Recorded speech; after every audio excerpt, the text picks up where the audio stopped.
Welcome to the next episode of the Connor and Heffernan Show. My name is Mark. My co-host Montana is right here to my left. Obviously, there are numerous quarterbacks up for the MVP race right now, but there are also a few more other skill players up for the running as well.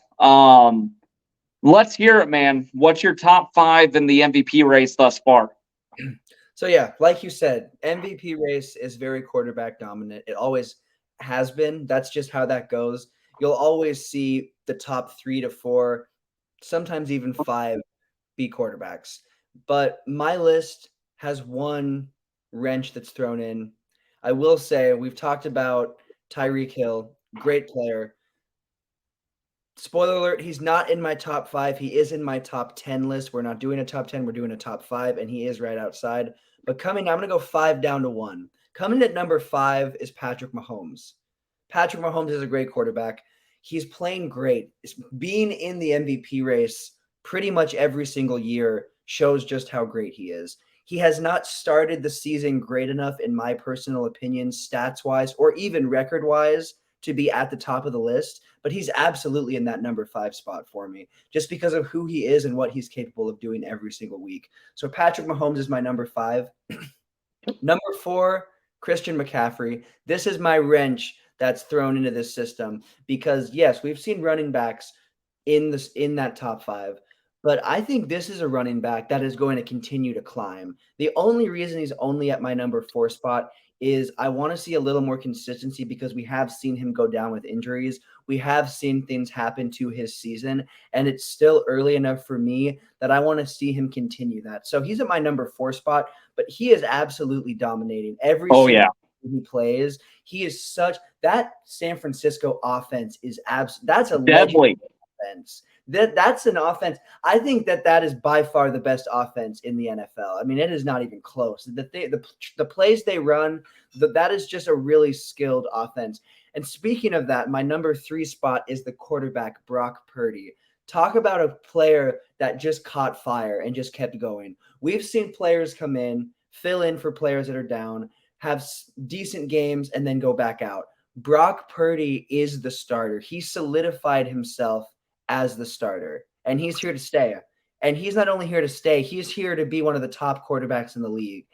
He is great. Is he leading the league statistically, quarterback-wise? No. He's not one of the top 3 quarterbacks statistically, but he is one of the best quarterbacks record-wise, and he is consistent, and he can absolutely hurl the ball, and he is such an accurate player, and he absolutely is in that number 3 spot for me. He is a player I will admittedly say I can see falling down, but right now he's my number 3. Number 2, Super Bowl runner-up Jalen Hurts. Such a great player. He is the best quarterback in the NFC by far. I would say that. I don't know. That's the thing. That's why it's hard to say Brock Purdy. It's tricky because Jalen Hurts is there, and Jalen Hurts is so great, and I feel like he's underappreciated in the sense that there's been doubt on him and the Eagles since he's came in, but he is such a great quarterback for that team, and he is such a great player for that city, and I think he is going to lead the Eagles back to the Super Bowl. I really do. So he is not only statistically dangerous, he is also leading that team, and they are currently one of the best teams, if not the best team in the NFC. And then my number 1, I got to give it to Tua. Tua is playing lights out. I will say, obviously, lost to the Bills, and he has been known to disappear in certain moments, and he's been known to go down with injuries, but Tua is the real deal. If Tua stays healthy, I think he's going to win MVP. I really do. They've added more weapons for him to throw to. That team is loaded. That team is loaded. It's hard for me to say that the 49ers are the best team in the NFL. Maybe they're just the best or the best offense. Maybe they're just the best offense in the NFC because the Dolphins are one of the best teams in the AFC. Obviously, losing their running back is huge, and not just because he's on my fantasy team and has been averaging 21 points. That's been huge, but also because he's huge for that offense in real life. He's a huge player for that team. And obviously you have Hill. You have a really great receiver core. So that offense is loaded. So Tua is by far my number 1, and I think he's going to win it if he stays healthy. What about you, bro? Let me hear that list. I'm excited to hear. Bro, you nailed the damn list. Is it the same? I have the same exact list, no cap. Dang, Same good. exact order. I don't think we've done that before. It's crazy. And I have Christian McCaffrey up there as well. He is going off. Like you said, I want to see more consistency from him. I want to see him play a full season because he has not played many full seasons in his career. And with him, that 49ers offense is absolutely lethal. And then I'm just going to bounce to the number one spot. I do have Tua Tagovailoa up there. He has been unreal so far. And if he stays healthy, I think he is by far the MVP favorite at the end of the year. Because obviously, as Tua goes, that Miami Dolphins offense goes. And the Miami Dolphins, if he stays healthy, could be a Super Bowl favorite at the end of the year. It's crazy, man. It's a crazy year. And I'm like, when you were rattling off the list, man, I was like, oh my God, no way. I'm like, you have the same exact list as me at this point in the year. And that does not happen too often. We do agree on a lot of things, but that does not happen. No, I don't think we've ever gotten a list like that. We've agreed on stuff before, but a list like that, like top 5, that's pretty impressive. That doesn't happen too often. That was absolutely impressive. Like, great minds think alike. I think for me, one player that I think will go up potentially still is, we've talked about him already, Tyreek Hill. I still think he could be in the top 5. I do too. Because he's currently the leading receiver with yards. He's currently the best receiver by far. The only thing is, now, are the Dolphins going to what we've seen is the Dolphins share the wealth, which helps that team game plan wise. If you go to Tyreek Hill every time, they're going to catch on to that. As great as he is, they're going to make a game plan that's going to stop that. They can share the wealth now. They have plenty of receivers for him. So my only thinking is, I don't know if his numbers will keep him in the top 3 or even the top 5 if they share the wealth, but he's still the leading receiver right now. So we could still see Tyreek Hill be in the top 5. But for me, I'd say Hill's probably my 6 or 7 spot right now. What about you? How far has he dropped for you? I think he's in my 6th or 7th spot right now.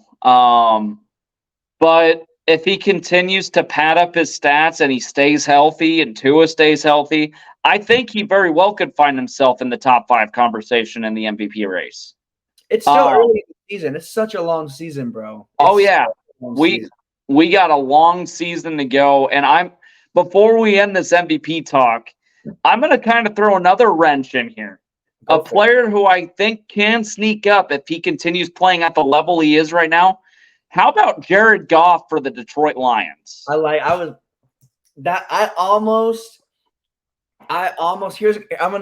be honest. When I was like, what could I do to this list to make it interesting? I almost put him in my 5 spot. I don't think he's actually there, but I almost put him there. But he's in my 10. I would put him in my 10. That Lions team is rolling. They're good. It's it's not just him, obviously. But when you have a quarterback that leads like he does, both statistically with his players and like leadership wise in the locker room, it goes a long way. So I'm with you, bro. I almost, like I said, it would have been a little out there, but I almost put him in my number 5 spot because he is that player. He is a really consistent player that can absolutely he shows up when it matters. Yeah. Well, and people gave him bad rap for, not having as great a season, a couple of seasons ago that he's accustomed to. But you look at his stats from 2020 to now, he completed anywhere between 65 and 70% of his passes, and he's averaging well over 3,000 yards of passing a season. And you go to last season with the Lions, he completed 65% of his passes, 4,400 yards, 29 touchdowns, and 7 picks. Really good stat line. And like you go to this season, 5 games in, He's 69.8% completion percentage, which is insane, almost 70%. 9 touchdowns, 3 picks. Like, he's on pace to put up some pretty big numbers, and there's 12 games left in the year. So he can be that player, I think, that can sneak into that conversation if he continues to elevate his level of play as the season goes on. And as much as I hate to say it, they are one of my favorites in the NFC. Me too, which who would have thought? I would not have thought that, but they are absolutely one of my favorites as well. And how could they not be? They have been playing lights out football ever since they beat Kansas on Green Night. I mean, they shut that down. They shut that game down. And for me, when they beat the Chiefs, that is when I think they really made that jump. And we talked about this episode 1. I think that's really when they made that jump. Beating the Chiefs is why we're talking about them right now. And a big reason they beat them was because of a big performance by Goff. So he very well could be in the top 5 within the next couple of weeks. Yeah, I agree, especially if he stays healthy. If that Lions core stays healthy, we could definitely see the Lions continue to make that next step into potentially being an NFC championship caliber team, which we have not been accustomed to seeing in years. We haven't seen a Lions team be a really good force since really the mid-90s. So it's been a long time coming. So from a Packers fan, congratulations, Lions fans. You may actually have a team here. Don't get used to it. The Pack will be back. So I had to throw that wrench in there. But let's transition over to the, kind of a disappointment as well in the last couple of weeks. The Dallas Cowboys, they got absolutely dismantled against that 49ers team. And we alluded to the 49ers team. That 49ers team is extremely dangerous. They have one of the best defenses in all of the NFL right now. They have probably the best offense in the NFL right now.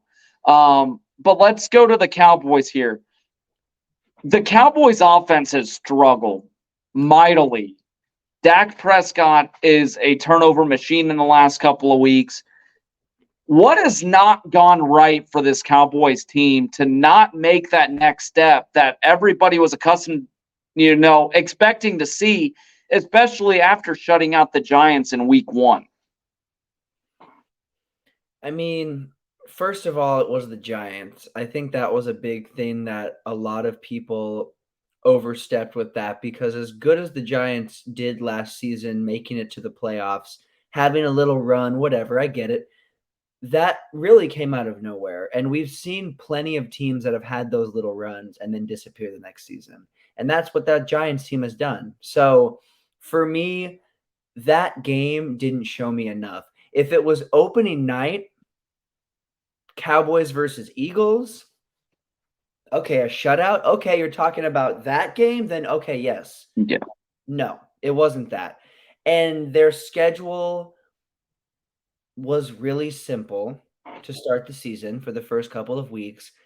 And we talked, I remember saying they very well could go into that San Francisco game undefeated. They didn't. They lost to Arizona. So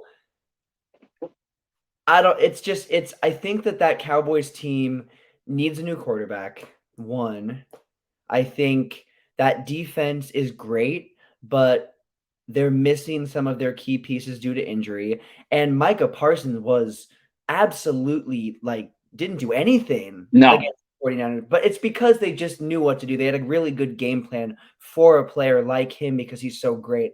But he didn't get any, nothing. Nothing. He didn't fill anything up. So the Cowboys do not have enough to get it done on defense, and their offense is unproductive. And what is really disappointing, which I'm not a Cowboys fan, not even close, but what's disappointing because of the talent they have is the receivers that they do have. It's disappointing the quarterback that they have to play with. Mm-hmm. And I'm sure they're frustrated. Now, you don't show that. If you ever watch any of the talking heads on TV that played in the NFL, they always say you never would go to a quarterback and like directly say, like, they're probably not, but I definitely am sure the receivers are getting tired of the picks, and they're getting tired because they're talented. They're very capable receivers. So is it all Dak's fault? No, it's not all Dak's fault, but I do think that they have so much talent in the receiving core. They have too much talent for the stats we're seeing on offense. They're underperforming on offense every week, and you have to look at the guy that is behind the center, the guy that gets every snap, because that's the guy that's running every play. Yeah, I agree 100%. But I think a lot of it too has to fall on the coaching staff as well. Yeah. Mike McCarthy, that's a big name right now. We saw it when he was with the Packers. His game management was terrible. His play calling was awful. After they won the Super Bowl in 2011, there was a drop off. Like the Packers. How many Super Bowls have they won since then? While he was the coach, and who was the quarterback? An even better quarterback than Prescott. Dak Prescott. You have a multi-time MVP winning quarterback in Aaron Rodgers, and you can only muster one Super Bowl, which is unbelievable. And let me mention the Packers. When McCarthy was the head coach, had probably one of the more talented rosters in all of the NFL. And they wasted it. The Packers had that one season where they went 15-2, but they lost out in the playoffs. They've lost in the playoffs ever since they made it to the Super Bowl in 2011. And they should have made it several times since then. So, yeah, Dak has obviously been terrible. But I think a lot of it has to go with the game planning that these coaches are putting in front of these players, because obviously they're not doing anything right now either. They should have adjusted to help Micah Parsons out on defense. There should have been an adjustment made. It's like, let's go over here because you've got an opening.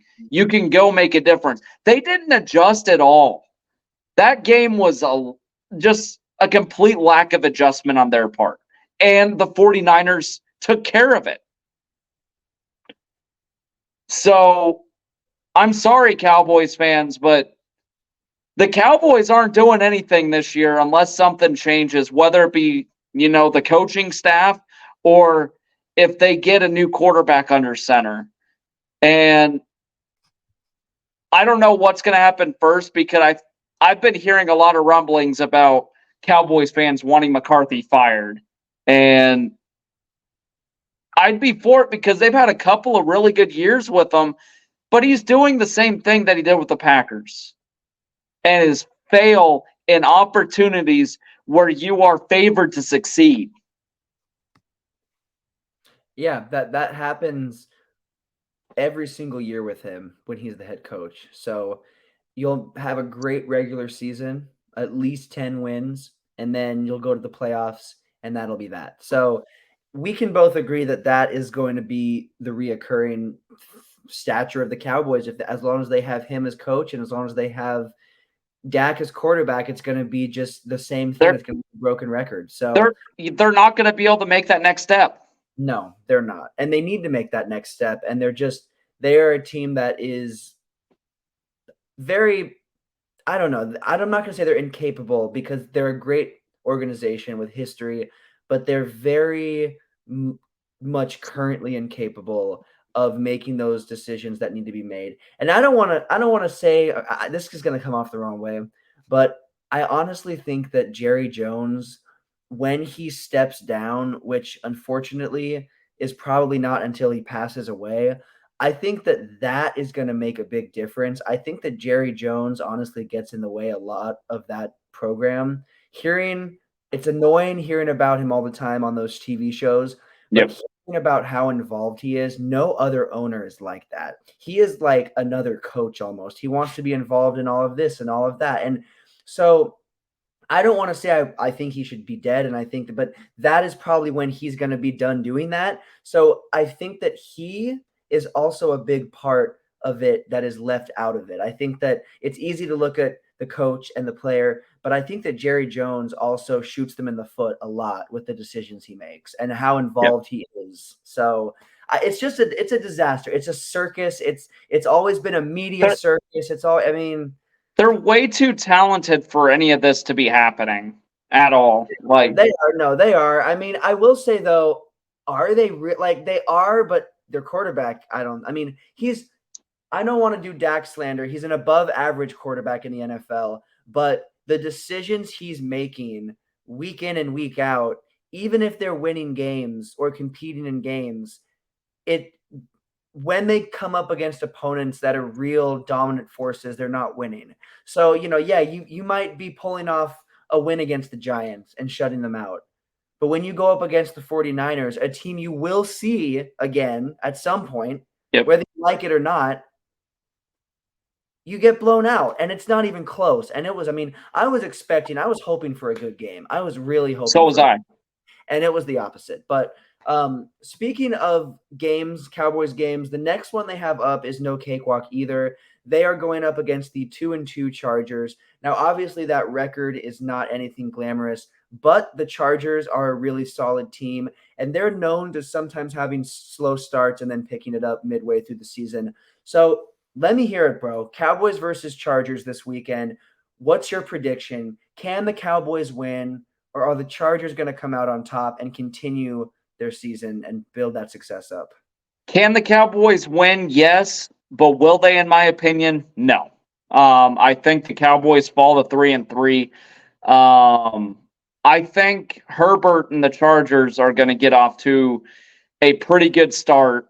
And I do think Dak Prescott's he's going to continue his struggles. I think he's going to make a couple of bad key decisions in the game. I've got the Chargers winning 24-13. I don't think this Cowboys offense is going to get rolling this week. No, I don't think they're going to get rolling this season. Are they ever going to get rolling with Dak? I don't think so. I think if they couldn't get rolling when they had Zeke and Prime, I mean, they have not been able to get rolling at all. They had like one good season when Dak was a really young player. They had one really, really good season where he was pretty reliable. And since then, he's been a pick machine, especially the last 2-3 seasons. He has been an absolute interception machine, and he's just super inconsistent. And this Chargers defense is not talked about enough. They are a solid defense. They have had some historic performances this season. Mac is an absolute animal. He is going to find your quarterback. He is going to at least pressure him.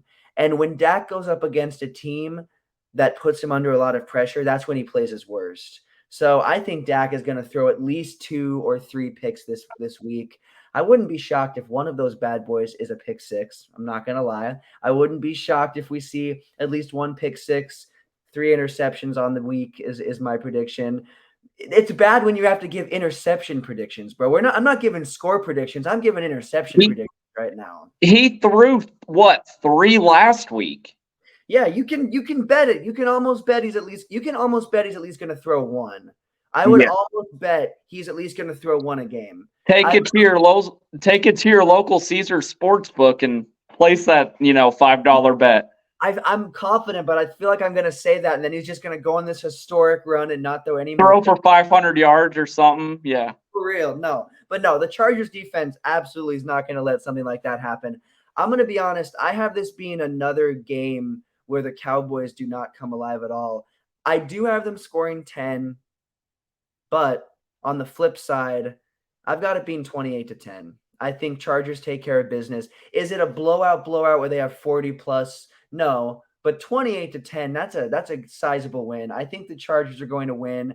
They're going to rise to 3-2, and I think they're going to be a team that continues that. And I think the Cowboys, it's going to be rough. It's going to be a rough road ahead for the Cowboys, even following, because if you lose to the Chargers, I think that's a start of a pretty rough road for that team. If they lose on Monday night, there is a case where this Cowboys team in their current state finishes below 500 when everybody picked them to win the division this year. Man, you really think that's going to happen, though? Do you think that's going to happen, or is that what you're saying? I'm thinking there's a possibility. Whoa. Okay. I mean, I do think it is possible for this Cowboys team to finish 8-9 at the end of the year. Because I hate the Cowboys, but that's a hot take. I like that take, though. I'm going to ride with you on that, bro. It's 8-9. It's possible. It's no, not. It is, because Dak could either continue throwing picks or get injured, and then who's going to back? Well, okay. They got Trey Lance. I was going to say maybe that would be better, though. Actually, it very well could be, because you look at. I'm just going to go, to a team that we talked about a little earlier in the 49ers. Jimmy Garoppolo goes down, and then Brock Purdy comes in and absolutely catches fire. It could be another one of those scenarios. So Dak, I don't want to wish for players to get hurt, but Dak getting hurt could be what the Cowboys need to give them that boost. Because Trey Lance, you've seen this film in college. He is a good quarterback. He really is a good quarterback. He is a skill quarterback who's also consistent, and that's what that team needs, because right now they have a quarterback that's neither of those.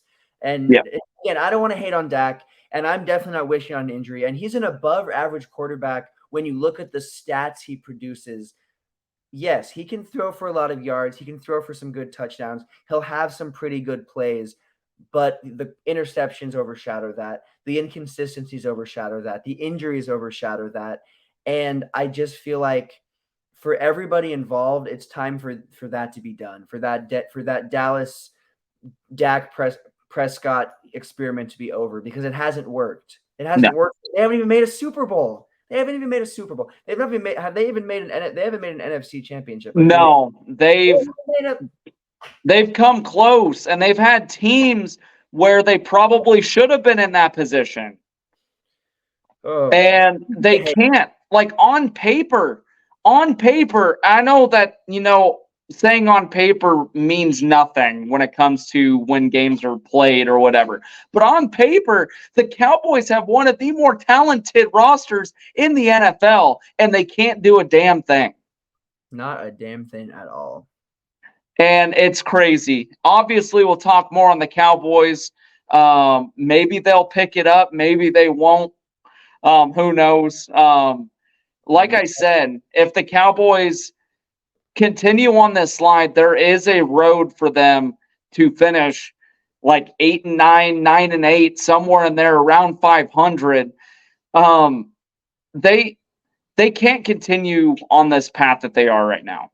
I'm just gonna, end it there. And I know there's a lot of Cowboys fans that listen to us, so I'm praying for y'all. I'm not a Cowboys fan or anything, but y'all deserve something, because obviously it's been 20 plus years of dare I say it, mediocrity with that organization, and they've had a lot of talent go through there. Let's transition over to yet another team.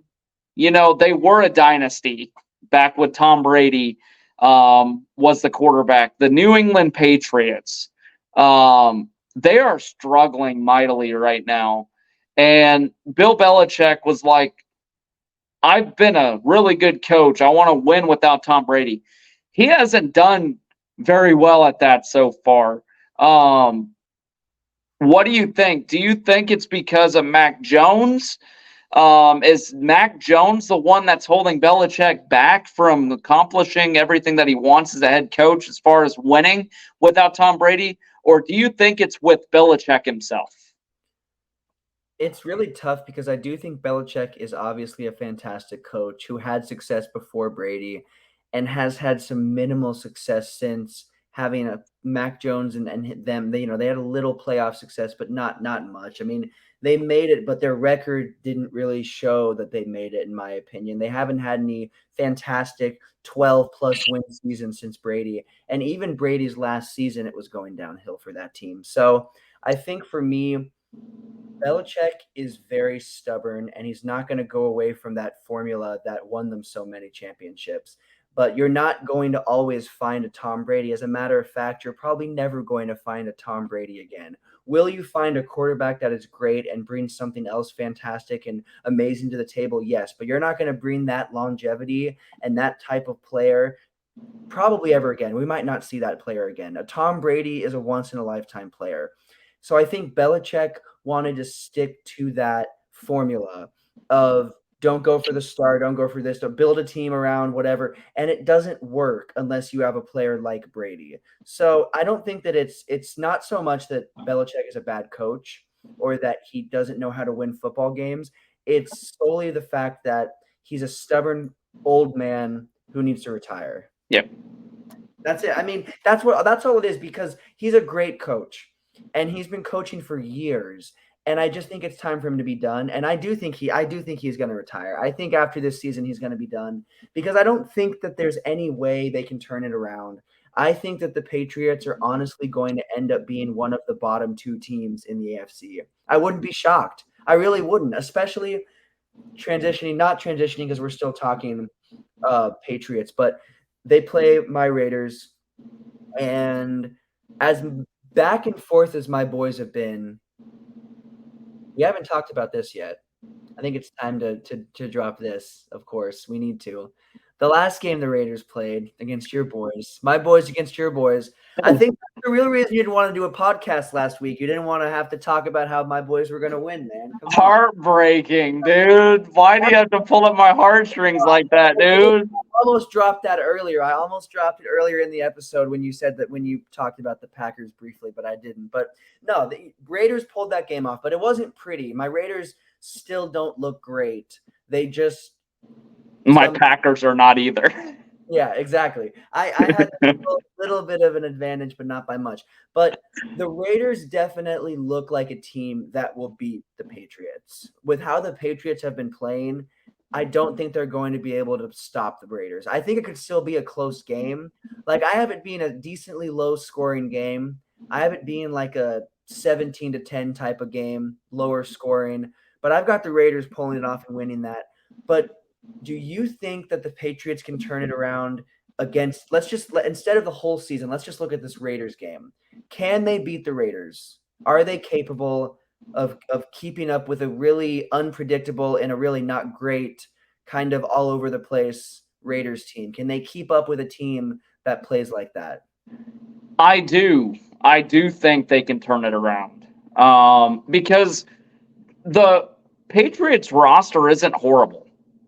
It's not. And like you were saying, the Raiders have been inconsistent as well. And they've obviously had their bad games. So has the Patriots. So they're kind of in the same boat right now. And I do think the Patriots kind of get off the schneid this week. I hate to say it. But I got the Patriots winning 24-17. I do think it'll be close. I do think the Patriots will score within the last few minutes to kind of take the lead at the end of the game. And it'll kind of get them back going on the right track. Will they make the playoffs? Probably not. But will it get them to the point of maybe playing competitive football the remainder of the year? I think so. I think that's possible. I think the only reason I can't hop on board with that take is because they've been such an underproductive team with who they have had.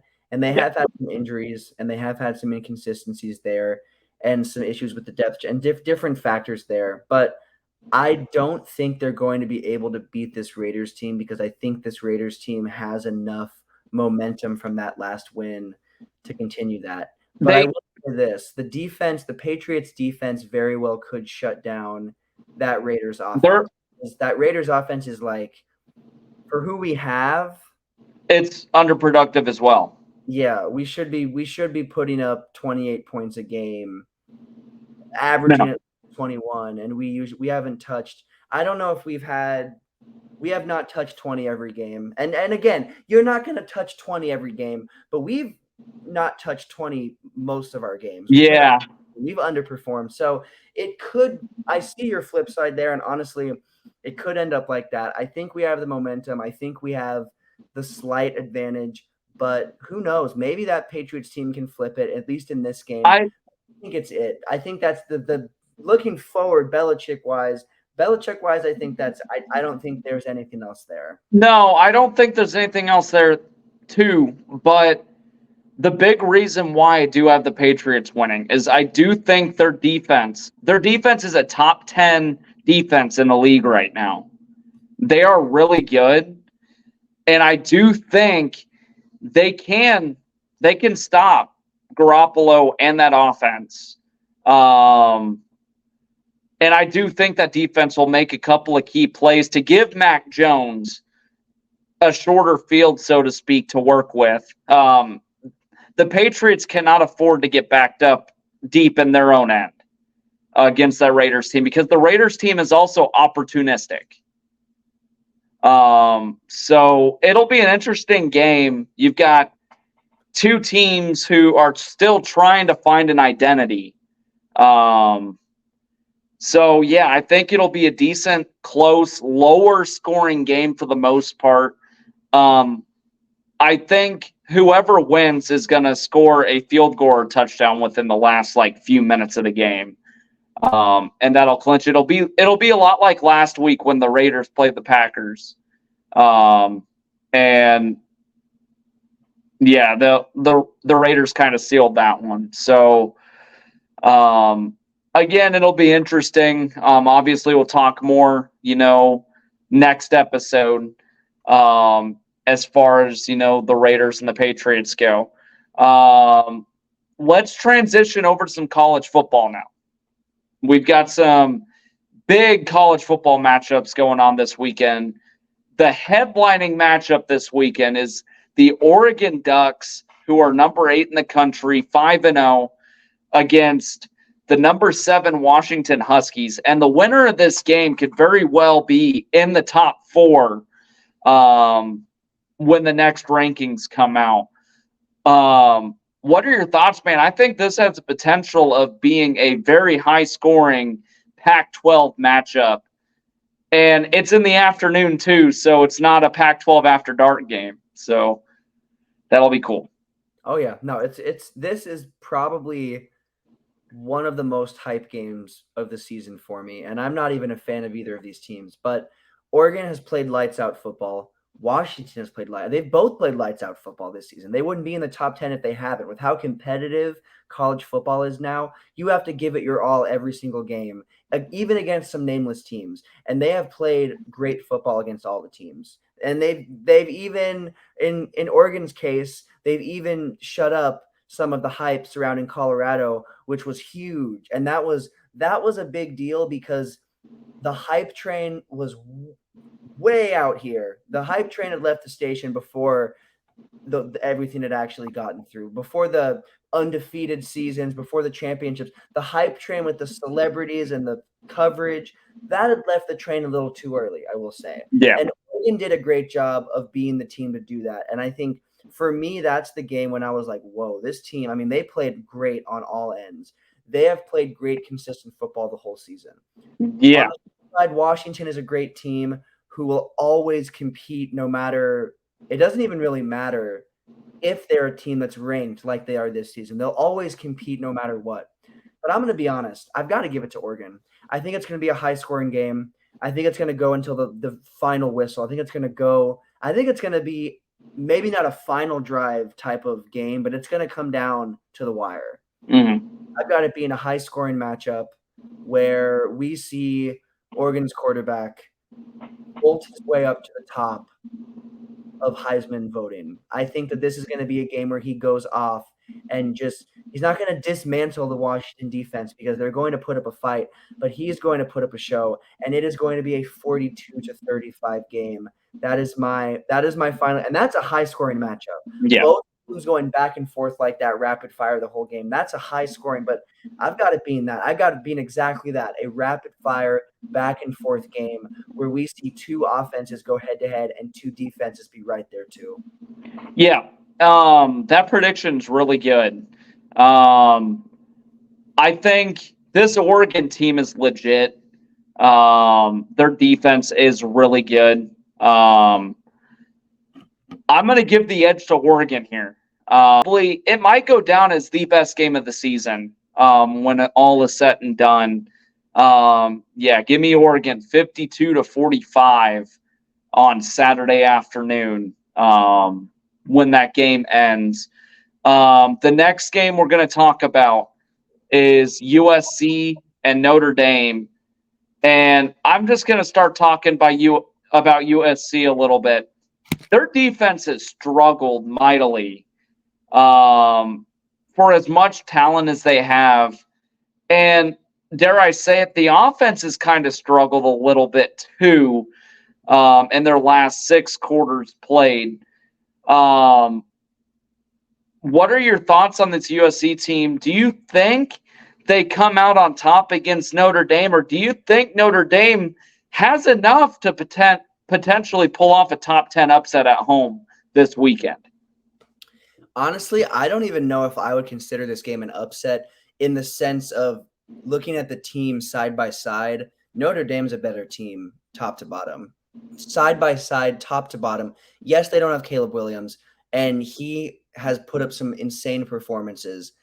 But that Notre Dame team is going to be able to offset a player like if Caleb Williams is the only player, or even if it's just Caleb Williams and the offense that shows up, that Notre Dame team is going to have their way.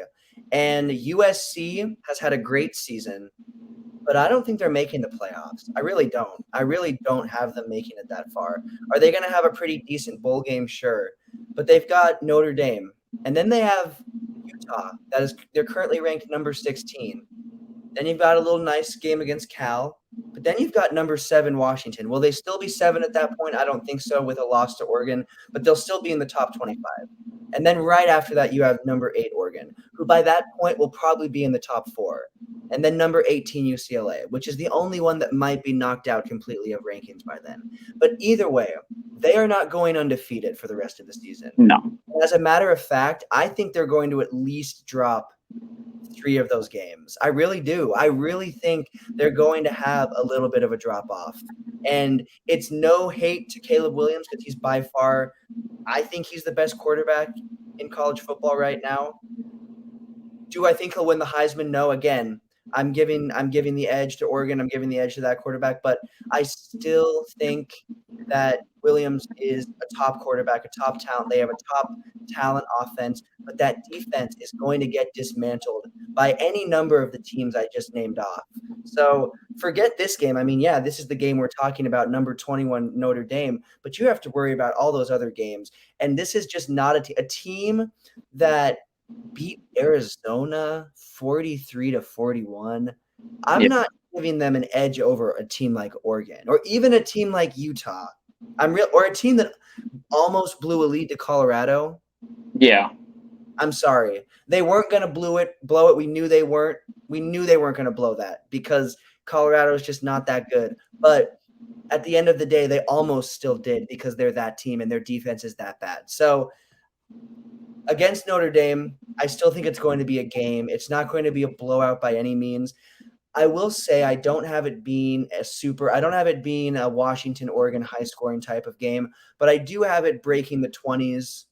And I'm going to say I've got Notre Dame winning 28-21.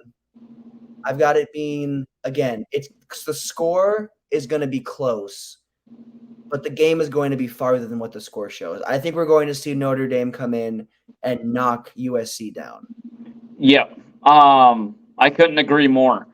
I've got Notre Dame as well. But I do think Notre Dame's defense is going to make a couple of plays. They're going to make Caleb Williams uncomfortable. And I do think we're going to see Caleb Williams make a couple of mistakes that he's not accustomed to making. Give me Notre Dame 35-24. I've got Notre Dame pulling out the 11-point win at home. And that should be enough to propel Notre Dame back up in the rankings, probably up towards the top 10, right where that team should be, because I do think that team is really good top to bottom. They have a good defense. They have a pretty good offense. They were literally a second away from beating Ohio State. So, you know, they're really good. They're right up there with these other schools. So I do think we'll see Notre Dame get that top 10 win this weekend. Another big talking point here. So the Big Ten, obviously, you've kind of got the big three. You've got Ohio State, you've got Michigan, you got Penn State. The question is, while they do have easier games this week, does one of those teams potentially sleepwalk in their game this weekend? And we'll start off with Michigan. They've got the number 2 Wolverines play up against Indiana at home at 11 a.m. on Fox. And I'm going to start off here by saying Michigan is not going to fall off this week. Michigan's defense is really good. I don't think Indiana is very good. I think Michigan's playmakers are going to prove to be too much. I'm going to make this quick and easy. I've got Michigan winning 45-7. I do think Indiana scores a garbage time touchdown. But yeah, I think the Michigan Wolverines pull away. What are your thoughts on the Michigan Wolverines? Do you think they'll stay hot, or do you think they could potentially sleepwalk into this game and maybe Indiana give them a little run for their money? I think that, unfortunately, we can't say that they're going to just sleepwalk. I think that Michigan is that team. I think they're probably going to remain in the top 4. I think we probably will see them back in the college football playoffs. I do think that they are one of the best teams in college football.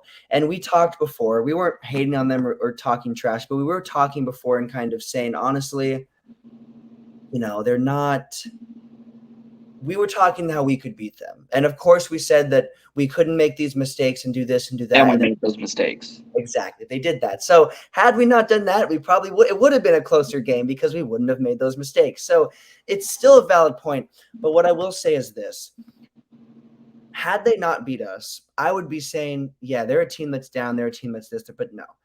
They're a team that is up there. They're a team that is going to show up. And I definitely have them winning. I have it being a little closer. I do have Indiana scoring a touchdown and a field goal. I've got it being 28-10, but Michigan is still going to come out on top. There's just no way.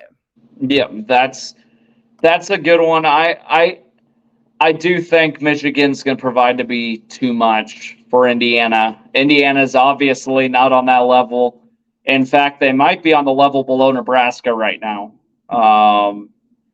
because they just haven't played very well. They almost lost to Akron, by the way.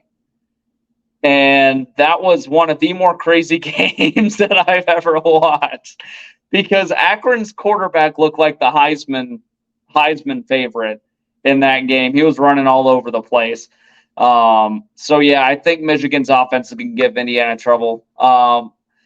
Let's go over to Ohio State, Purdue now. Number 3, Ohio State, going up against Purdue. Take it away, man. What are your thoughts? Do you think Ohio State stays rolling, or do you think Purdue, who has whooped up on Illinois, and we've all seen Illinois is not good. Do you think Purdue keeps it close against Ohio State, like Maryland did last week for like the first half, or do you think Ohio State runs away with this one early? I'm going to make a hot take. Okay. I'm going to make it right now. When the alerts come out on ESPN, on Instagram, and they say upset, blah, blah, blah, blah, you heard it here first, all right? Ohio State loses. Really? Ohio State loses.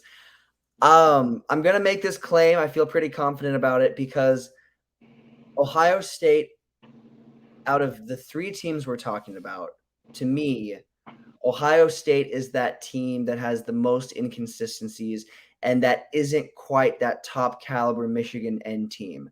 And to be able to survive a season in the Big Ten and finish in the top 4, you have to be a top end high caliber team. I don't think Ohio State is that team. They're currently 5. I don't think they're that team. They're a great team, but I think they're going to get upset. I think Purdue comes in, pulls off an upset. I believe Purdue's 2-4. So they're 2-4 right now. So it's not great, but we've seen teams that have had less wins than that pull off big upsets. So I've got Purdue pulling the upset off, but I have it being super, super, super, super, super close. It's going to go down to the wire. I think it's going to be 24-21. I don't think it's going to be anything crazy scoring wise. I think we're going to see a lot of holes with Ohio State. Now I could be wrong. We could be seeing like a 60-point win. We could be talking next episode and it was like 60 plus to whatever, but I've got it being a close game, lower scoring. And I've got Purdue winning. I do. Upset alert. You don't have to look at ESPN. You heard it here first. Interesting. Okay. I think Marvin Harrison for Ohio State is going to be in for a pretty big game. He is a suitable weapon for Ohio State right now. He's one of their more consistent weapons. Give me Ohio State 38-10. I still think they're going to be too much talent-wise for Purdue. Yes, we've seen weird things happen, but I don't think it happens this week. I think Ohio State stays rolling. They'll be bowl eligible by the time we talk next time around. Let's transition over to Penn State here. They play Massachusetts. Massachusetts is 1-6, not very good. Penn State is a 41.5-point favorite against Massachusetts this week. Penn State, quite possibly outside of Michigan, may be the top team in the Big Ten in terms of their roster. They have a NFL caliber quarterback right now. What are your thoughts on this Nittany Lions team? Because a lot of people are saying that they have this team as potential national championship dark horse right now. I'm one of those people. I am one of those people. I will say this. I want to backtrack briefly. And the reason I'm backtracking briefly is because when I said that I don't think Ohio State is going to win, they very well could pull off the victory that you say because of who they're playing, because Purdue's not anything special. But they are not a Penn State. They are not a Michigan. They are 5 right now. They are ranked 5th. But when we talk about a top-tier Big Ten team, it's Penn State. It's Penn State and it's Michigan. Those are the top-tier Big Ten teams currently. And honestly, Penn State very well could be in the national championship, and they might win. Don't be surprised if they end up winning it. They're good. Yeah, they're great. So they're not getting beat. They're not getting beat. 48-3. Give me 48-3. 48-3. That's a good pick. Backups coming in early. Okay. So you're telling me this game's going to be over by halftime? Yes. If it's not, there's a problem. Watch this be the game where there's an upset. Watch it be switched, and that would be ridiculous. Okay. Never again. Hypothetically, if that happens, would that go down as the top upset in all-time college football? I think that would. I really hope that this isn't March Madness. I don't want an upset like that. This isn't college basketball. I don't want to see that, especially after making the prediction I made. How many people from Penn State will be coming out and saying fire James Franklin if they lose to Massachusetts on Saturday? Oh my gosh. You almost have to if that's what happens. It's not going to happen though. I think Penn State covers comfortably. Yeah. Give me the Nittany Lions 52-0. They pitched the shutout against Massachusetts. Yeah. They're gonna stay rolling. I do think Penn State is my Big Ten champion this year. I do think they beat Michigan. They have enough to beat Michigan this year. They have enough to beat Ohio State. So it'll be interesting to see how things transpire throughout the rest of the season, because obviously the remainder of the Big Ten is a gauntlet. And speaking of gauntlets, let's transition over to a little Nebraska. Nebraska is in its bye week right now. They're sitting at 3-3, and a lot of people kind of saw Nebraska being 3-3 at this point. It was just, how will they get to 3-3? What games will they lose? What games will they win? And I kind of think we saw both of those things. They won the games that they should have been, the favorite in. They lost the games, even though they should have beaten Minnesota at the beginning of the year. They should have potentially beaten Colorado if they didn't cough up the ball 11 times. But they're 3-3. Matt Rule is off to his best start in a year one in his college football career. So they're already off to a better start. They play Northwestern next week in a game where they should be favored. Northwestern is not very good. They almost lost last week. I forgot who they were playing. I think it was some school of the blind or something. It was some lower name school. Let me see here. Pull it up. They were playing Howard. Northwestern got up 16-0. And they almost allowed Howard to come back. Howard made some plays, and Howard only lost by 3 points. Shows how bad Northwestern is right now. They're not very good. I think Nebraska comes out of the bye week healthy with a fresh state of mind. I think they take care of business against Northwestern, and they get one step closer to bowl eligibility next week at 4-3. Let's talk a little bit more about Nebraska's record or schedule, how it sets up the rest of the season. They've got Northwestern next week, winnable game. They've got Purdue the week after that. Dare I say it, another winnable game. Michigan State's another winnable game. Maryland, they're going to be tough because their quarterback is one of the top quarterbacks in the Big Ten right now. Again, it's another winnable game at home. You go to Wisconsin. Wisconsin is, they're good. They have a good defense, but they're not flashy at all. It's another winnable game. Iowa's a winnable game too. Like, you look at all these games, they're winnable. They're games that they should be in. Am I going to say they're going to win them all? No. But do I think they can go maybe 4-2 down the stretch? I think it's possible. I think they could finish 6-6 to 7-5 to end the year. And I do think they will finish either one of those two records. What are your thoughts? Because obviously Nebraska's got a good defense. And I do think that defense is going to be able to shut down some of these other offenses, because the offenses aren't very good outside of Maryland. Maryland is a pretty good offense. So they'll get tested there. Do you think Nebraska has what it takes to win 3 or 4 out of their next 6 games to get to that bowl eligibility and potentially make that next step for next season?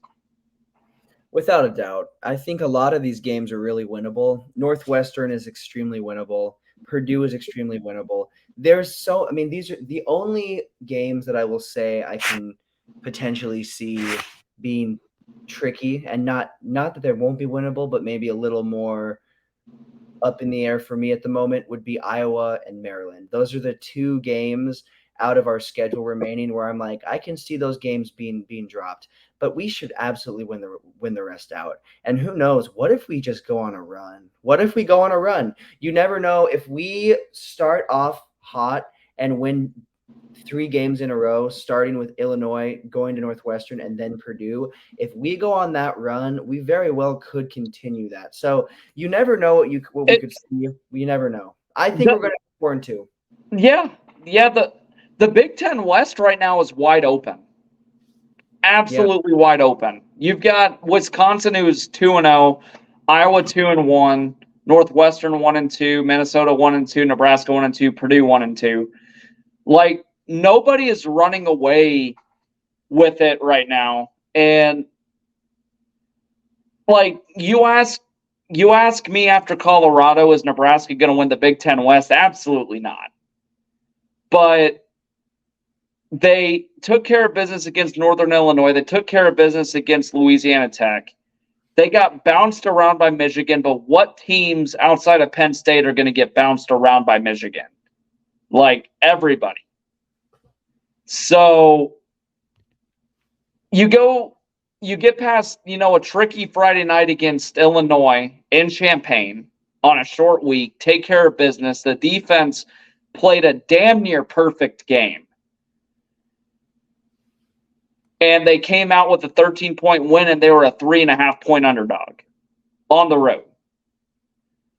You then come home for 2 straight weeks, play Northwestern and Purdue. Then you go to Michigan State. Michigan State's without a head coach. You come back home to Maryland. And then you play at Wisconsin and Iowa to round out the season. This may sound like a hot take, but if Nebraska gets bounces their way, they could go on a run and win 5 out of their next 6. If not all 6 games.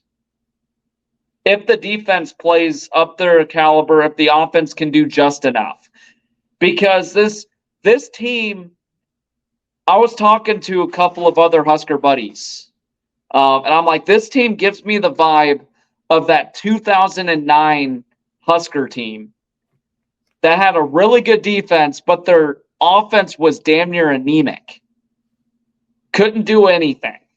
But they still made the Big 12 championship. And they should have won because there was not 1 second left on the clock. I'm going to stand on that hill until I die. Nebraska should have beat Texas in the Big 12 championship that year because Sue absolutely went off. So it kind of gives me that vibe. And I do think this Nebraska team, and I do think Rule and this coaching staff will have this team ready the remainder of the games, the remainder of the year. They could win them all. And nobody is saying that right now. I'm not saying that. I'm not going to absolutely write a check with my life savings and it's like, yeah, Nebraska's going to win the rest of the games.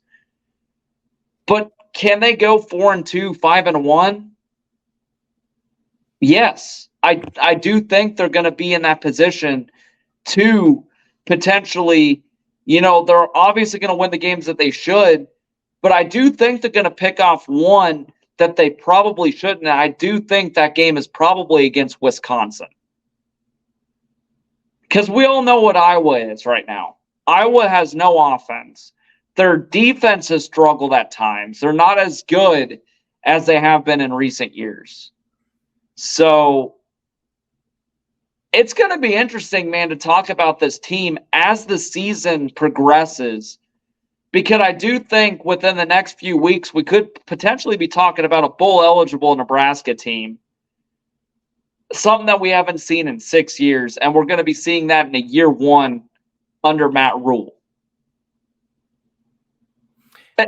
I'm with you. I am. I haven't been, because we've done a couple seasons now of this show where we've talked Husker football, and you've been on board, and I commend you for it, bro. But it's taken me some time. But I'm with you now, and I think we will be. We're gonna be in a bowl game. We're gonna see Nebraska back in a bowl game. I think that I don't want to say that that's like almost just like should be expected because we've missed it so many years that I can't say that. But with the momentum we have, even with just our record being 3-3, there's something cooking. There's something there. And I do think that is going to continue, especially since our next game is Northwestern. And then follow that up with Purdue. Follow that up with the games we have. And until you show me Maryland, we've got games where I think we can win by a couple of scores if we play like we should. Until we match up against Maryland, I think we have games where we should be winning by 2-3 scores. We could be talking about a 6-3 Nebraska team going into Maryland week. We could. Yeah. I think it's possible. And then maybe we don't drop that game. Then again, that momentum keeps going. So it's hard to say. I don't want to blow too much smoke on it, but I think that we're at a really exciting place because we've not been here before. Like the last few seasons, we've not been in this spot where we've been looking like this. We've been in spots where we've only won 1 or 2 or whatever. Like the fact that we're 3-3 is encouraging for me. That is encouraging. And that is a spot that we have definitely not been at least the last 2 seasons. We're seeing what Matt Rule wants to build right now, right Exactly. before our very eyes. Exactly. And I like what he's building. Me too. He's a really good leader. I don't know if you've seen any of the social media for Nebraska, but they posted one of his speeches from, I think, a game a couple of weeks ago, maybe against Louisiana Tech or Northern Illinois. But he's fired up. He's a really good speaker, and he cares about his players. And you can see that on the sidelines. He constantly defends them. He's a really good leader, and Nebraska has needed that. Scott Frost obviously was not a good leader. He did not hold any sort of accountability whatsoever. Matt Rule does. He preaches accountability. If he sees a player struggling, he'll go up to him and coach him up on the sideline. So it's something that Nebraska needs, and I do think having this bye week where it sits right now is good because that allows them to go on a really good stretch where they're playing 6 straight games to end the year, and they're all winnable. And I tell you what, I will be at the Nebraska-Iowa game on Black Friday. I'm excited for that game. So I think Nebraska makes it 2 straight against Iowa. Nebraska hasn't won 2 straight against Iowa in so many years because obviously Iowa's won so many in a row. Oh my God. Nebraska finally ended that streak. So yeah, obviously we'll talk more, on Husker football. We're not completely done here. Obviously, the Big Ten revealed the future, schedules in the next couple of years. And I'm excited because you got the additions of UCLA, USC, Oregon, and Washington. And that's going to really bolster up this conference. Nebraska draws, I believe, USC and UCLA the first 2 years of this. And I think in 26 is when they play Washington and Oregon. So I'm super excited. What do you think this means for Husker football? Because I do think by then, this Nebraska team is going to be in a way different spot. I think, dare I say it, Nebraska will be in a spot to compete with some of these big dogs in this conference. I am glad that we didn't have a schedule like that this season. I will say that. It is a process that is going to take growth, but by then we're going to be there. Are we going to win all of those games? Are we going to be a championship team? Probably not, but we're going to be in the mix. By then we're in the mix. Week in and week out, Nebraska is going to be in the mix and very well could also be a top 25 ranked team in and out throughout years. We're going to be back. This is a really good sign. This season is a really good sign. If anything, where we're at now should give Husker fans hope. If we make a bowl game, especially if we win out, go 4-2, go whatever we go the rest of the season, make a bowl game, win a bowl game, that is the best season we have had in years. So there's a lot of promise where we're at now.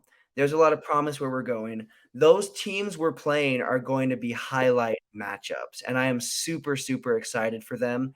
But Yep. again, same breath, I am glad we have a little more time to grow because this team is going to take a little more time to grow. But I'm going to be honest, especially if we win out like I think we will and play as well as I think we can the rest of this season, who knows? By next year, not by 26, 27, by next year, by 2024, who knows? Maybe we're going to be a team in the mix for Big Ten championship, for being a top. We might already be there because the growth we've seen already under Rule is huge. So I'm really excited to see what team we are, what program we are by the time we're playing UCLA, Washington, Oregon.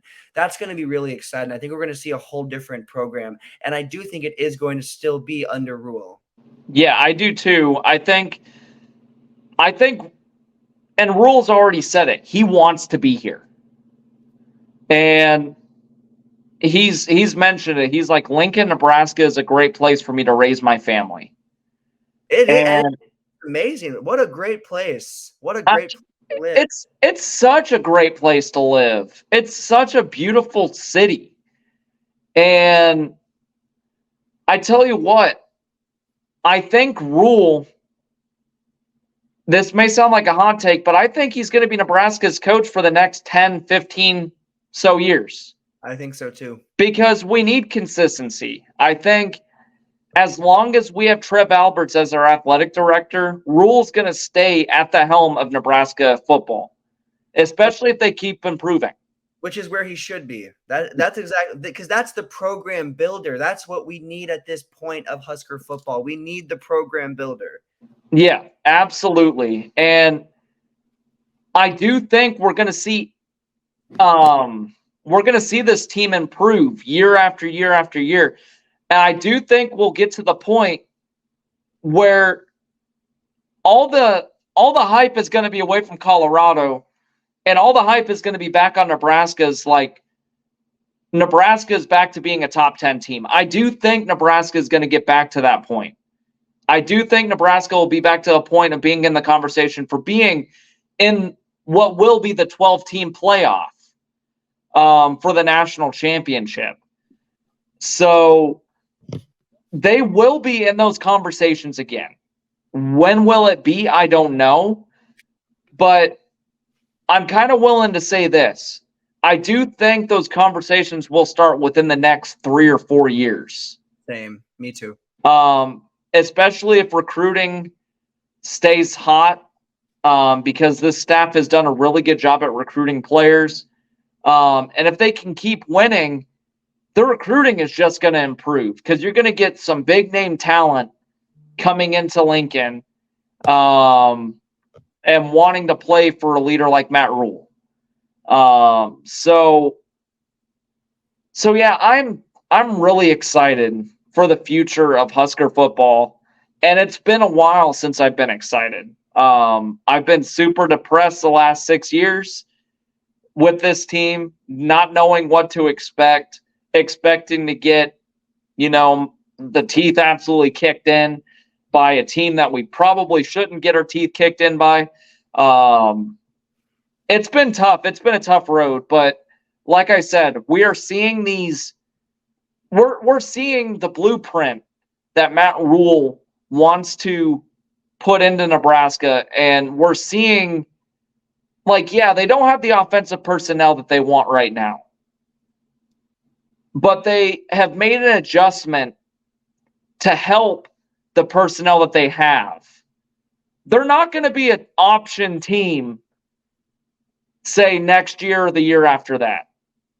They're going to be along the lines of kind of say, in the NFL, a Kansas City Chiefs type team that runs the run pass option more often than not. You're going to see a balance between the run and the pass. There hasn't been a whole lot of that because we don't have a quarterback that can get the ball down the field very much. So we're going to see a really good team within the next 3 to 4 years, and I'm willing to take that to the bank.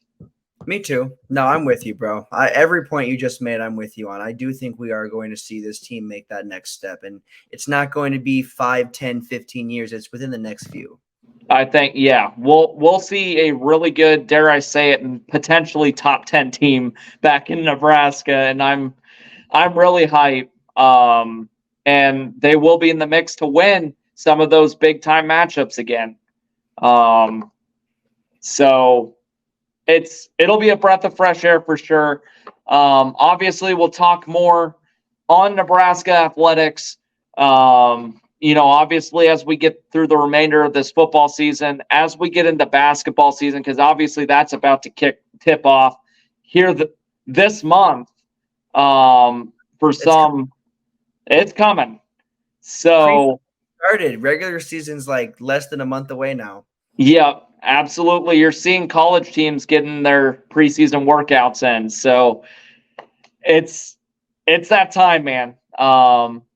Speaking of basketball, let's transition over to the NBA. JRue Holiday to the Celtics. And that's obviously huge. I think JRue Holiday is going to give that team a boost. The Celtics might quite possibly be the best team in the East.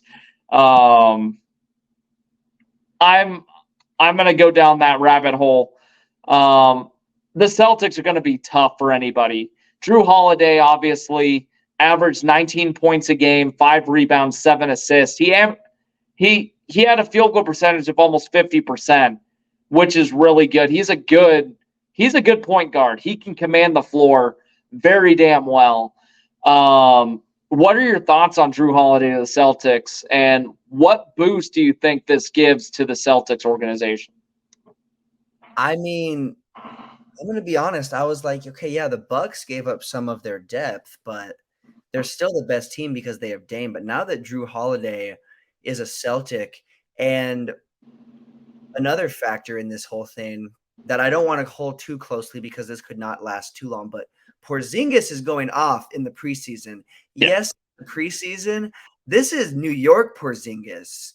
This is Unicorn New York getting booed when he's drafted, but then going out and putting on a show Porzingis. This is not the Porzingis from Dallas or from Washington. This is a different animal that we are seeing. So I think that for me, that is huge. Yeah. If he continues to play like that and everyone stays healthy, the Celtics team is scary.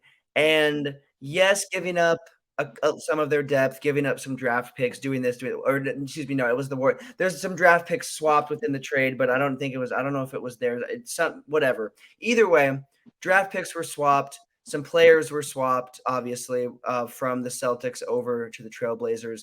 But you're getting the risk reward is way higher than the risk here, because other than a couple of maybe some injuries, maybe a couple things here, Holiday has been one of the best players at his position, especially in the East. In the entire NBA, yes, but in the East, he's one of the top at his position overall when you look at it piece by piece. So you're getting a player that is going to strengthen this team times 10. So this Celtics team looks really scary now. But again, the Bucks team at the same time, it's very scary too. Got out the Heat. Come on now. So there's some. I mean, yeah, that the trade benefited everybody. Trailblazers got some more depth. They look even better now. Got some draft picks, and everybody wins. And I think that we're going to see a really, really exciting East because of this trade. Oh yeah, it's going to be very competitive. I think that 1 through 10 spot, it's going to be a close race. It's going to be a gauntlet. It's going to be as much of a gauntlet in the Eastern Conference as we have seen in recent memory, for sure. No team is going to be an easy out in that 1 through 10. Speaking of, how about your top 5 teams potentially in both the East and the West? Why don't you name off a few? I love that, man. Yeah, let's go. Top 5. Honestly, here's what I'm gonna say. This list excites me because I love football. Of course, I love football. but I am so excited that the NBA is back. And for me, this is going to be an exciting season. So I'm going to start with the West, top 5. I'm going to go 5-1. Coming to my number 5 spot, and I love putting them here for a specific reason that will make sense in a second. I've got the Denver Nuggets. I'm not putting them here out of spite because they beat the Lakers. Of course, I'm a little angry about that, but the Denver Nuggets, national champions, best team in the NBA last season, top to bottom with their depth. What they gave up as opposed to what they got in the offseason for me, because they're a team that won because of their depth and how that team was built, I'm not convinced they're going back to back. And as a matter of fact, the West has strengthened their teams because of that championship. Whenever a team like the Nuggets wins a championship, you'll see those big name teams in that conference strengthen their teams to try to bully that team the next season to stop a back-to-back. So I have that happening. Are they still going to be a top team? Yes, but I have them 5th. Coming at number 4 is the team they beat in the playoffs, and that is my Lakers. I can't put them any higher than that. That feels a little delusional in my opinion, because I think how they played last season at the end of the year was great. I've got to see a whole season. I've got to see AD healthy. I've got to see LeBron healthy. I've got to see consistency. So I'm not going to make any calls right now. I've got to see it to believe it, honestly. But I do believe, before I see any of it, I do believe they'll at least improve up to the 4th spot. And then we're in my top 3, and it gets a little interesting up here. Coming in at my number 3 spot, I've got the Sacramento Kings. They are a team that coach absolutely deserves coach of the last however many, because what he did for that team goes beyond just one season. Incredible. In and turned it around like it was nothing. So he deserves coach of, I don't even know. He just deserves coach of the year for the next few seasons because of what he did for that team, because it is unreal, the turnaround. You don't really see that turnaround like that for a team that's been down that long. So that was really impressive for me, and I think they're going to continue that. They brought back their biggest players. They're paying their players. They're keeping them happy. They've got a pretty young, hungry, quick team. They're going to be dangerous and quick throughout the whole season. Coming in at number 2, I've got to give it to the Memphis Grizzlies. Not only did they cut ties with Dylan Brooks, they paid their biggest players. Yes, Morant's out for a little bit. He's suspended, but they sometimes play better without him. That's not a diss on him. He's a great player, but they've had great stretches when he's been down with injuries. They'll be just fine. They're going to win games out still. They've got Derrick Rose, who, by the way, another player who's hooping in the preseason, played in fantastic in his preseason opening game. So Memphis is a deep team that is also extremely balanced. Derrick Rose is the balance that team needed. Yep. If there's one team in the West that I'm cheering for other than the Lakers, it's the Grizzlies because of Derrick Rose, because I think that is a really good team. That's a really good setup for him, and I think they're going to go pretty far. So they're my number 2. And then my number 1 for the West is the Phoenix Suns. Before they even completed their last trade, which was the trade where they dropped 8 and they moved pieces around. They picked up Grayson Allen. They picked up pieces. Before they had that trade, I still thought they were going to be the best team in the West for the regular season. But since that trade, because what they needed was depth, and they're building on that. They do need a little more depth, especially in their big man position. They do need to strengthen. They do not have depth in their big man position like they need. So if they strengthen that a little bit more, they're possibly could be talked about as one of the deeper teams in the West. But again, depth has been an issue for the Suns. So them shifting that completely in one season would be shocking. They still have depth issues, but I have them, if everyone stays healthy and they add a little more depth, I have them being the best team in the West by far. What about you? Who do you have top 5 in the West? Read them off. Top 5 in the West. All right. So at number 5, I agree with you. I've got the Denver Nuggets. I do think what they gave up is not going to, it's not going to prove to do very well for that organization. I do think they're still going to be up there. They're going to win a lot of games. They're not going to be that top team in the West this year. Coming in at number 4, I've got the Phoenix Suns. I think the Phoenix Suns will be right back where they were last year. I do think they're going to be a team. I think Devin Booker's going to, get that team to the point where they're going to win a bunch of games again this year. I don't think they have. I think it's going to be a lot of the same as last year. They're going to be in a lot of games. I think they'll lose a few that they probably shouldn't. So they'll be number 4. They'll still be well in the playoff race. Number 3, I've got Sacramento. I think Sacramento is going to be really good again this year. They won 48 games last year, which is incredible. What a turnaround for the Sacramento Kings. Number 2, I've got your boys. I've got the Los Angeles Lakers. Lakers, I think, are going to be really good. I think if Anthony Davis stays healthy, as well as LeBron James, they have as good a roster as anybody in the West. So give me the Lakers there. And then my number 1, I'm going to go with the Memphis Grizzlies. I think the Grizzlies will end up winning the West this year. I'm really excited with this team. And I think, the likes of Ja Morant and, Ja Morant, I think, is in for a really, really big year. Very solid player. Really good roster top to bottom. They won 51 games last year. They missed out on winning the West by 2 games. So they're right up there. Give me the Memphis Grizzlies at number 1. See, I like that. Our lists are completely opposite, which I really like that. We've agreed on a lot this episode. We needed something to be completely opposite on. So that there we go. We got it. I like that list though, man. And again, if there's a team I'm going to root for other than my Lakers, it is the Grizzlies. So I don't hate seeing those teams up 1-2. Now maybe I'd flip my boys up on top. That maybe we're gonna maybe my list is different. Lakers, no, but I like that list, bro, and I can see that. I definitely can. I think that the writing is on the wall for the Nuggets, and it's not a diss on them because there's so many great teams in the West that we didn't name that are outside of that top 5. The Warriors, the Mavs, the Clippers, the Pelicans, you could even say, with a healthy Zion. So maybe the Trailblazers. There's so many teams. Yeah. Can talk about. So it's just an elite group in that top 5. Moving on to the East, I'm going to start at my number 5 spot. I've got the Cleveland Cavs at number 5. That's a team that dropped off after LeBron left, but they've done a really good job of making their way back up, whether that be throughout trades or drafting. They've done a really good job of building a team again. So I've got them being my number 5 team just because I do think they're going to continue that success that they've had. And then my number 4 spot, I'm going to go with the Philadelphia 76ers. I have them at my number 4 spot for the sole purpose of who knows what's going on with them right now with the James Harden situation, with anything.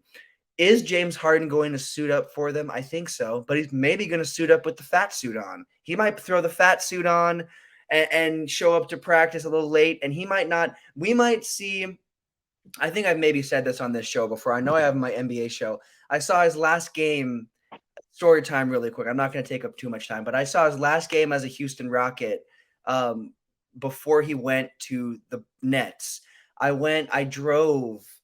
Oh my, it was such a long trip. I drove there and back within like the day to see this game. Like once I saw the game, I drove back to Nebraska, but I saw the Lakers and the Rockets because it was one of the only teams that was having fans at that time because it was right like 2021, right when games were open again. So anyways, I saw his last game and I can confirm he had the fat suit on. I can 100%. I have a picture of him and it's just like unreal. So he's probably going to throw that on. 76ers fans, be ready to see that if he suits up. But I'm unsure about that. But even with that situation, I think they're going to be great. And if they trade him, what they get back will boost that team more than he probably is now. So whatever happens, I think they're going to be up there, up in the conversation. Going to number 3, I've got your Miami Heat. I've got to give them some love. They surprised, I think, a lot of people, including me last season. And I'm not hating on it. I'm glad they beat the Bucks. I'm glad they beat everybody they beat. I was really hoping they would beat the Nuggets, but it's okay. That they were a little outmatched there, I will say, but still great series. Great to see them there. I think they'll be right back up in the conversation. Come playoff time, they're going to be right back up there this season. And during the regular season, they're going to be right at that 3rd spot. Sitting at number 2, I've got to go with the Milwaukee Bucks. The Milwaukee Bucks have the most star power in the East with Dame and Giannis teamed up, but they don't have the depth right now that a team like the number one. I think we can all assume who the number one team is. They don't have the depth that this number one team has. And I'm just going to keep it simple and say the number one team. And it's definitely not the Brooklyn Nets, just so you guys know. If anyone was wondering, is it the Brooklyn Nets? No. It's not the Washington Wizards. It's not. No. I've got to give it to the Boston. The Orlando Magic? Oh, man, you got me. Yeah, you're right. Orlando Magic. No. We'll say, though, they might be a team to watch this season. All the teams just listed before the Celtics are actually teams to potentially watch. But I've got the Celtics. They've got the most depth. I think they've got a team that's really well put together. And I think that they're going to be the best team in the East. So that's my 5. What about you? That's a good 5. I've got the same 5. Not exactly the same order. So for number 5, I've got it's tough. I've got the Cleveland Cavaliers at 5. I do really like what they're building post LeBron. They won 51 games last year, extremely competitive. My number 4, I've got the Philadelphia 76ers because, again, we don't know what's going on with the 76ers right now. What's going on with the James Harden situation? Is he going to suit up? But then again, if they trade James Harden, they will get a good, they would get good players for him. So I think they're still going to be really good up in that conversation.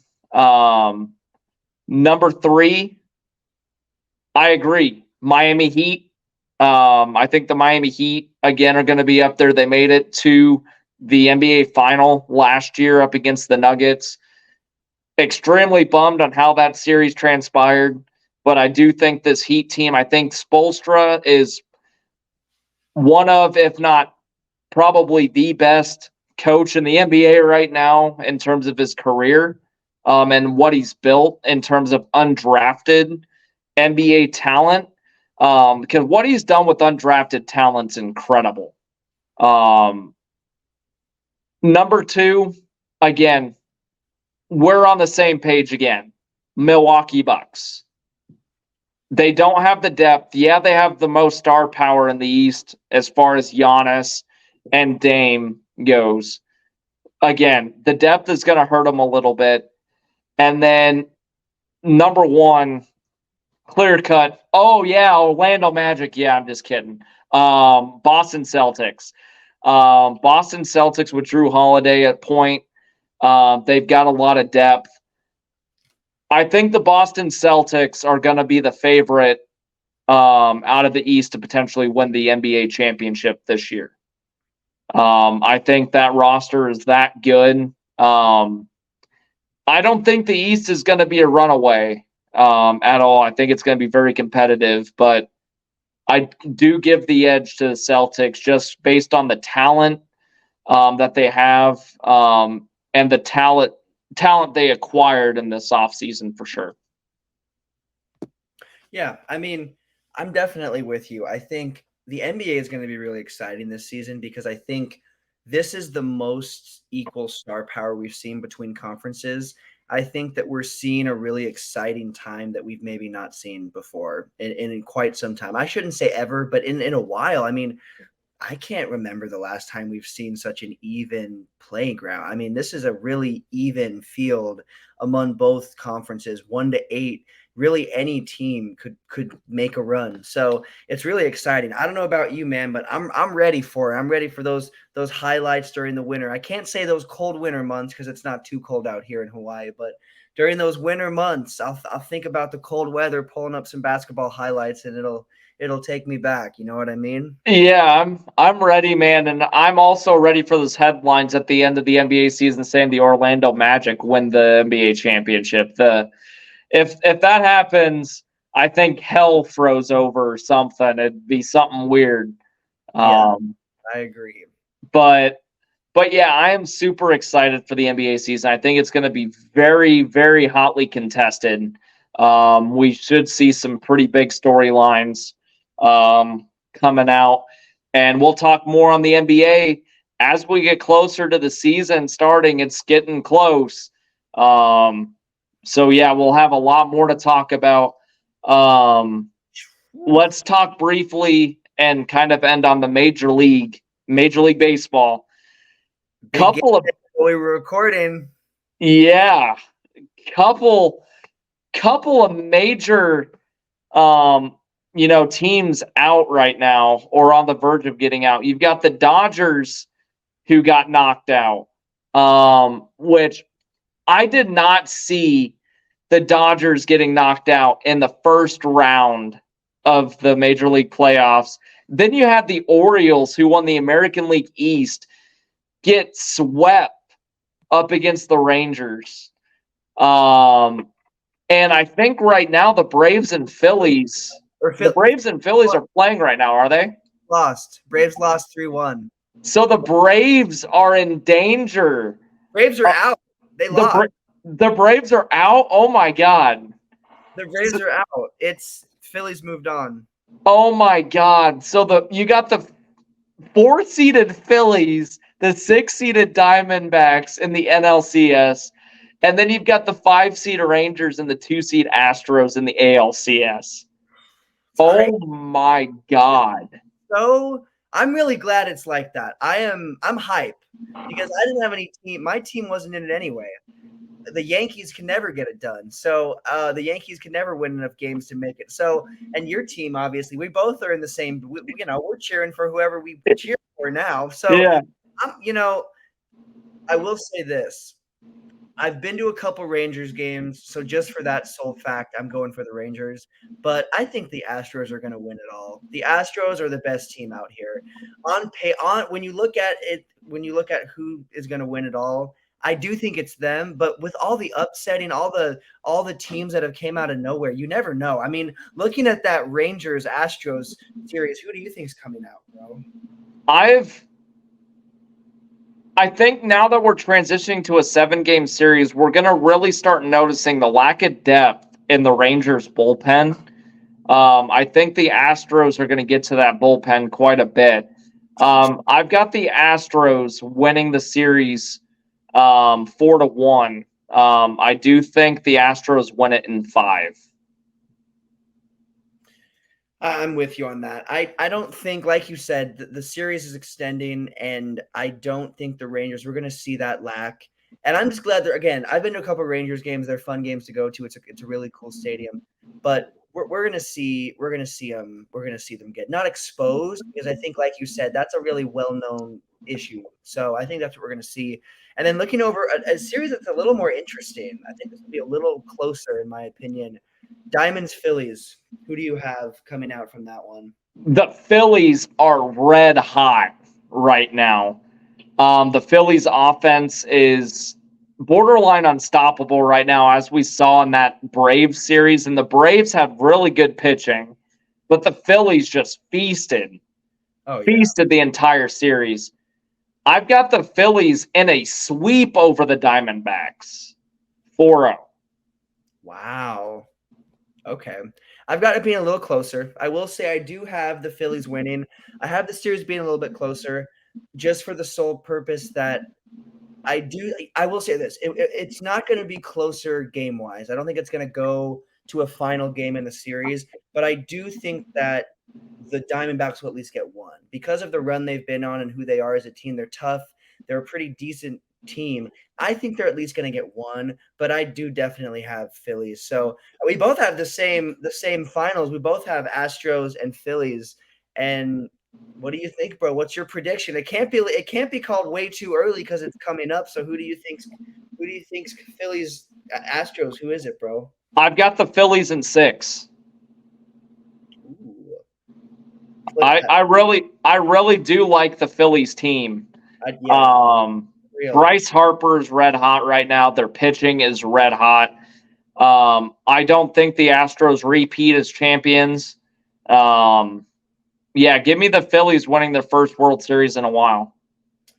flip that for me. I've got same number of games, but I've got it beating Astros. I do think they're going back to back. I just think they're the best team by far out here still remaining. So I think they'll show that. And unless something changes, which could happen, I think they're going to show that they're the best team still and take care of business. I just think, man, just watching this Phillies team, They're real. It's going to be a good series. They're for real.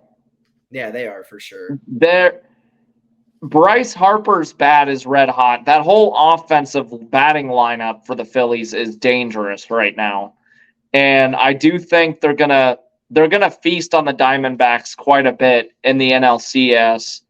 Yeah, I'm hyped, man. I'm super hyped. It's a good time to watch some baseball for sure. Yeah, should be really, really good NLCS and ALCS and obviously World Series matchup. We'll talk more on the MLB postseason next episode. So do you have any finishing remarks on this episode? I have a couple. I want to make a couple announcements about our channel and then a couple announcements about Yankee and the Brit.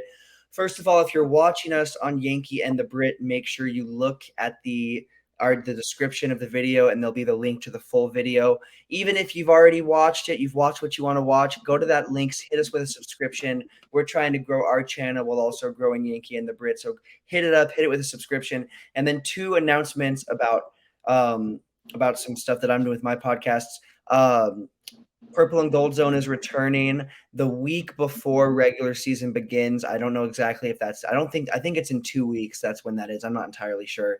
I think the last week of October is when NBA season starts. I think it's like the 29th of October is the Lakers Nuggets game. I want to say that's what it is. So it'll be before then. Check it out. It'll be on Connor and Heffernan Show channel. And then also the Yankee and the Brit is looking for a Well Beyond the Arc co-host. Hit us up on TikTok at the Connor and Heffernan Show, on Instagram at the Connor and Heffernan Show. Hit us up, and on Twitter, hit us up if you're interested in that co-host spot. It is not for Connor and Heffernan Show, but just hit us up. That's one way we're going to get that word out and continue that from there. Absolutely. As always, if you guys are listening to us on Yankee and the Brit, like Montana said, click on the link in the description. Hit us with a subscription. We're trying to grow both of our channels. And yeah, continue spreading the word to your friends, family. If they're heavily invested in sports, tell them to check us out. We appreciate all y'all guys' support. Thank you all for listening and watching, and we'll catch you guys next time.